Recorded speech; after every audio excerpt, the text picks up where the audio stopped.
Salam Bapak Ibu, Saudara-saudari, senang bisa menyapa Bapak Ibu dimanapun saat ini berarti tema saya yaitu kuasa doa untuk penuaian jiwa. Ayatnya di dalam Matius pasal 9 ayat 37 sampai dengan 38. Maka katanya kepada murid-muridnya, tuai memang banyak tetapi pekerja sedikit. Karena itu mintalah kepada Tuhan yang mempunyai tuaian supaya ia mengirimkan pekerja-pekerja untuk tuaian itu. Ayat rujukannya di dalam Kisah Para Rasul pasal 1 ayat 8.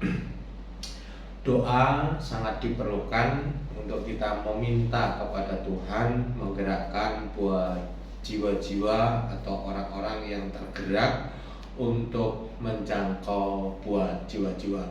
Belas kasihan terhadap jiwa-jiwa harus tetap melekat di dalam setiap hati kita sebagai orang yang percaya kepada Tuhan, bahwa orang-orang yang ada di sekitar kita membutuhkan kabar baik, dan kabar baik itu harus kita beritakan sebagaimana Tuhan Yesus mengajar dan memberitakan kebenaran firman Allah dari desa ke desa, dari kota ke kota. Karena belas kasihan Tuhan terhadap jiwa-jiwa, bahwa jiwa-jiwa itu butuh firman dan butuh keselamatan yang daripada Tuhan. Apa bukti kuasa doa untuk penuaian jiwa? Yang pertama adalah Injil diberitakan di dalam Matius pasal 9 ayat 35. Tuhan Yesus memberitakan kabar kebenaran firman Allah, mewartakan kabar baik. Dia berangkat dari kota ke kota, dari desa ke desa untuk memberitakan kabar baik itu kepada semua orang yang dijumpainya. Injil dibutuhkan secara universal, dibutuhkan semua orang, baik orang-orang yang terdekat yang belum percaya kepada Tuhan maupun orang yang jauh yang belum percaya kepada Tuhan.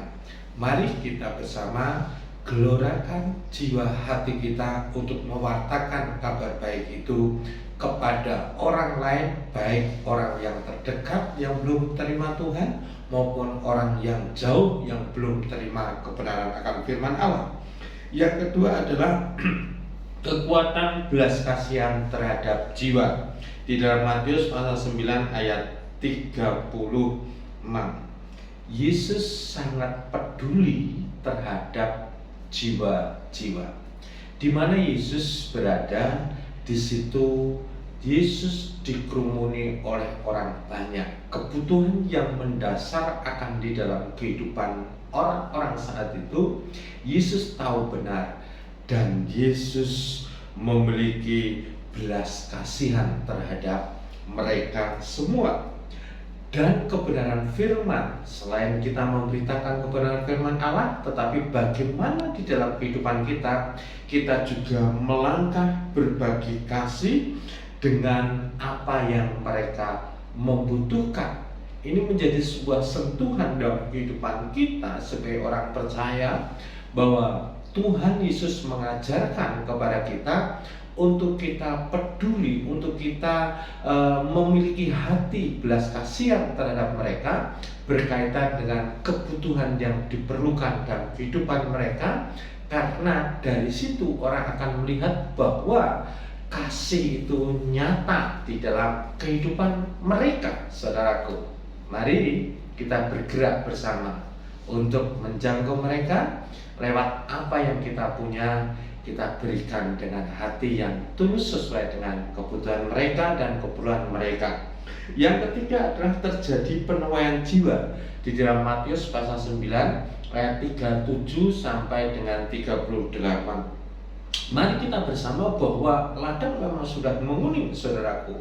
Banyak tuaian yang akan kita tuai, tetapi yang harus kita lakukan juga kita harus meminta kepada Bapa untuk apa? Yaitu pekerja, yaitu untuk menuai buat jiwa-jiwa itu sendiri, saudaraku.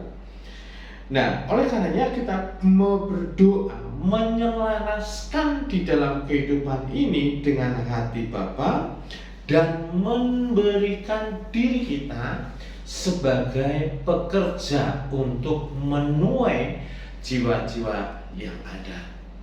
Hal yang harus kita lakukan adalah mari relakan diri hati saudara, selaraskan hidup saudara dengan kehendak Bapa, yaitu menjadi penuai buat jiwa-jiwa, bergerak bersama menurut kehendak Tuhan, yaitu jiwa-jiwa. Pesan yang harus dilakukan adalah jadilah pekerja tuaian jiwa bagi kerajaan surga. Berkat jika melakukan menghasilkan penuai jiwa baru. Akibat jika tidak melakukan tidak menjadi penggenap amanat agung. Nah, sharingkan di dalam komsel atau triparti Bapak Ibu di dalam ayatnya Matius pasal 9 ayat 37 sampai 38. Pertanyaan yang pertama adalah bagaimana sikap doa yang benar di hadapan Tuhan? Yang kedua, kesaksian kuasa doa dalam penjamuan jiwa yang Anda alami. Sharingkan di dalam triparti saudara. Proyek ketaatan yang harus Anda lakukan adalah berdoa jiwa yang belum percaya, baik yang dekat maupun yang jauh. Jangan lupa pokok-pokok doa di dalam materi triparti. Bapak Ibu bisa mendoakan, bisa bergilir satu dengan yang lain. Kita percaya ada kuasa Tuhan yang Tuhan nyatakan. Dan sebelum Bapak Ibu menutup dalam triparti saudara, jangan lupa membaca dalam Bilangan pasal 6 ayat 24 sampai 26. Mari gelorkan semangat kita untuk menjangkau buat jiwa-jiwa. Tuhan selalu bersama dalam kehidupan kita. Salam Harvest.